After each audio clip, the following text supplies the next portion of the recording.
مقررہ مہوش فاطمی بنت محمد اعجاز احمد.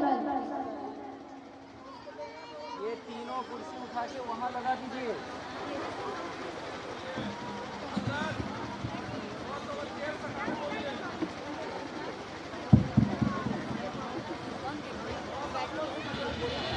گلاب رحمت خدا کا لے لو، طریقہ مصطفیٰ کا لے لو، اضافہ چاہو جو نیکیوں میں، سلام مہوش فاطمی کا لے لو. السلام علیکم ورحمۃ اللہ وبرکاتہ. ونحمده ونصلي على رسول الكريم، أما بعد فأعوذ بالله من الشيطان الرجيم. بسم الله الرحمن الرحيم. ويحرصون على أنفسهم ولو كان بهم خصاصة. صدق الله العظيم.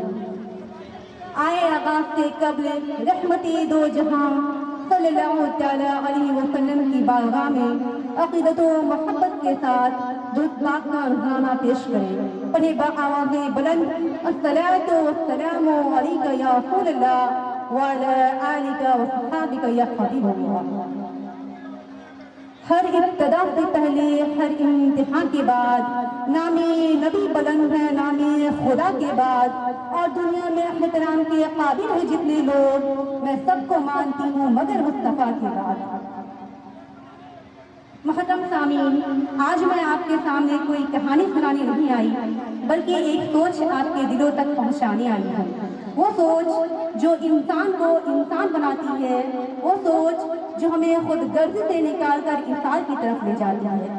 آج کا سوال بہت سادہ ہے مگر جواب بہت بھاری ہے. کیا ہماری ذات سے لوگوں کو سکون ملتا ہے یا تکلیف؟ اسی سوال کے جواب میں کچھ واقعات، کچھ حقائق اور کچھ رسول رحمت صلی اللہ تعالیٰ علیہ وسلم کی تعلیمات آپ کے سامنے رکھوں گی، تاکہ ہم سب مل کر اپنی سوچ، اپنے رویے اور اپنے اخلاق کا محاسبہ کر سکیں. محترم سامعین، حضرت سیدنا شیخ ابو الحسن بنت فاطمی رحمۃ اللہ تعالیٰ علیہ کے پاس ایک مرتبہ بہت سارے مہمان آ گئے. رات کھانے کا وقت ہوا تو روٹیاں کم تھی اور مہمان زیادہ. آپ نے روٹیوں کے ٹکڑے کیے اور چراغ بجھا دیا، کیونکہ اس دور میں الیکٹریسٹی نہیں ہوتی تھی، اور مہمانوں کو اندھیرے میں دسترخوان پر بیٹھا دیا اور خود یہ مائنڈ سیٹ بنا لیا کہ میں نہیں کھاؤں گا، مہمان کھا لے، اور اندھیرے میں کسی کو معلوم نہیں ہوگا کہ کس نے کتنا کھایا ہے. جب کھانے کا وقت پورا ہوا اور چراغ جلایا گیا تو دیکھا گیا کہ دسترخوان پر تمام روٹیوں کے ٹکڑے جل کے موجود تھے کہ ہر مہمان نے یہی سوچا میں نہ کھاؤں، میرا مہمان کھا لے. یہ تھے ان لوگوں کے مائنڈ سیٹ، یہ تھے ان کے کانسیپٹ، یہ تھا ان لوگوں کا خیالات. محترم سامعین، اب ذرا آج کے دور کا ایک واقعہ سنیں. کہا جاتا ہے کہ ایک شہر میں دودھ کی بہت کمی ہو گئی. بادشاہ نے اعلان کیا کہ شہر کا ہر فرد ایک گلاس دودھ ایک کنویں میں ڈال دے تو یہ کمی ختم ہو جائے گی. کنویں پر پردہ ڈال دیا گیا کہ تو کھولا جائے گا. ایک شخص نے سوچا کہ سب دودھ ڈال رہے ہیں، اگر میں ایک گلاس پانی ڈال دوں تو کیا فرق پڑے گا. اس نے جا کر پانی ڈال دیا.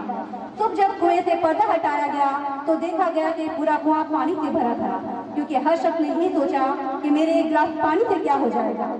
حاضرین مجلس، اب میں اور آپ ذرا غور کریں کہ ہم کس سوچ کے لوگ ہیں. کہ ہمارا مائنڈ سیٹ یہ ہے کہ دوسروں کا بھلا ہو جائے چاہے مجھے تھوڑی تکلیف. کہ ہمارا کانسیپٹ یہ ہے کہ دوسروں کا فائدہ، میرا فائدہ ہو جائے چاہے دوسروں کا نقصان ہو. یاد رکھیے، اسلام ہمیں خود غرضی نہیں سکھاتا، اسلام ہمیں اطاعت، قربانی، بھائی چارہ اور ایک دوسرے کا خیال رکھنا سکھاتا ہے.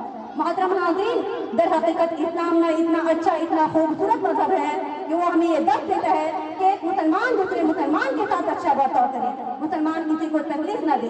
آج میں اور آپ ذرا رک کر سوچیں، خدا را اپنے دل سے سوال کرے کہ میری ذات سے لوگوں کو تکلیف ملتی ہے یا راحت. ہم اس دنیا میں کسی کو دکھ دینے کے لیے نہیں آئے بلکہ راحت دینے کے لیے آئے ہیں. اس بات کو سمجھنے کے لیے سرکار دو عالم صلی اللہ تعالیٰ علیہ وسلم کی ایک حدیث قدسی ہی کافی ہے. نبی کریم صلی اللہ تعالیٰ علیہ وسلم ارشاد فرماتے ہیں، من آذى مسلما فقد آذاني ومن آذاني فقد آذى الله. یعنی جس نے کسی مسلمان کو تکلیف دی اس نے مجھے تکلیف دی، اور جس نے مجھے تکلیف دی اللہ کو تکلیف دی. غور کیجیے، کسی مسلمان کو تکلیف دینا گویا کہ نبی پاک علیہ السلام کو تکلیف دینا ہے. لیکن آج ہم کیا کرتے ہیں؟ جو ہمارے شہر کا رہنے والا ہے اس کے ساتھ اچھا برتاؤ، جو ہمارے خاندان کا فرد ہے اس کے ساتھ خوش لحاظ، جو ہم سے بڑے مرتبے والا ہے اس کی بہت عزت. مگر ایک عام غریب سادہ مسلمان جسے آپ جانتے نہیں ہیں، کیا اس کے ساتھ بھی آپ کا برتاؤ اچھا ہے؟